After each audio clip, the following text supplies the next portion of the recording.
Hello வணக்கங்க. இன்னைக்கு உங்களுக்கு என்ன கிளாஸ் அப்படின்னு பாத்தீங்கன்னா social science class. Okay, story டெல்லிங்ல நம்ம கொண்டு போலாம்.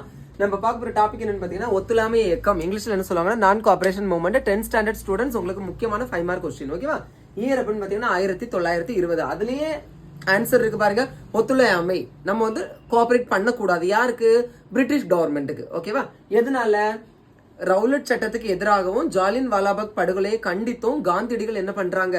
ஒரு இயக்கத்தை ஆரம்பிக்கிறாங்க. அதுதான் ஒத்துழையாமை இயக்கம். புரிஞ்சிருக்கும்னு நினைக்கிறேன். அது அதனோட ஸ்டெப்ஸ் என்னன்னு பாத்தீங்கன்னா 3 படிநிலைகள்ல காந்தியடிகள் கடைபிடிச்சாங்க. முதல்ல என்ன பாத்தீங்கன்னா பட்டங்கள் பதவிகள் எல்லாத்தையும் திரும்ப கொடுக்கறது. அதாவது ஆங்கில அரசு இந்தியர்களுக்கு கொஞ்சம் பட்டங்கள் பதவிகள் எல்லாத்தையும் கொடுக்கணும், கொடுத்திருப்பாங்க. அது எல்லாமே எங்களுக்கு வேண்டாம்னு சொல்லி திரும்ப கொடுக்கறது. இதுலதான் ரவீந்திரநாத் தாகூர் வந்து அவருக்கு கொடுத்த நைட்வுட் பட்டத்தை திரும்ப கொடுப்பாரு. ரெண்டாவது என்ன பாத்தீங்கன்னா கடையடைப்பு, பெரும் போராட்டங்கள். மூணாவது என்னன்னு பாத்தீங்கன்னா ஆங்கில அரசு நம்மளுக்கு சுதந்திரம் தரது வரைக்கும் நம்ம என்ன செய்யக்கூடாது, வரி கொடுக்க கூடாது அப்படின்னு.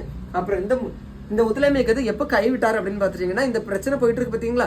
ஒத்துழையாமை இயக்கத்துல உத்தரப்பிரதேசத்துல சௌரி சௌரான்னு இடத்துல ஒத்துழையாமை இயக்கத்தை ஃபாலோ பண்றவங்களுக்கும் போலீஸ்காரங்களுக்கும் நல்லா என்ன வந்துருச்சு, ஃபைட் வந்துருச்சு. அதுல வந்து இந்த ஒத்துழையாமை இயக்கத்தை கடைபிடிச்சவங்க என்ன பண்ணாங்கன்னா போலீஸ் ஸ்டேஷனை தீட்டு கொளுத்திடுறாங்க. அங்க வந்து 22 காவலர்கள் வந்து உயிரிழந்துடுறாங்க. இதை பார்த்து மனமுடைந்த காந்தியடிகள் ஒத்துழையாமை இயக்கத்தை கைவிட்டுட்டாரு. Okay, thank you.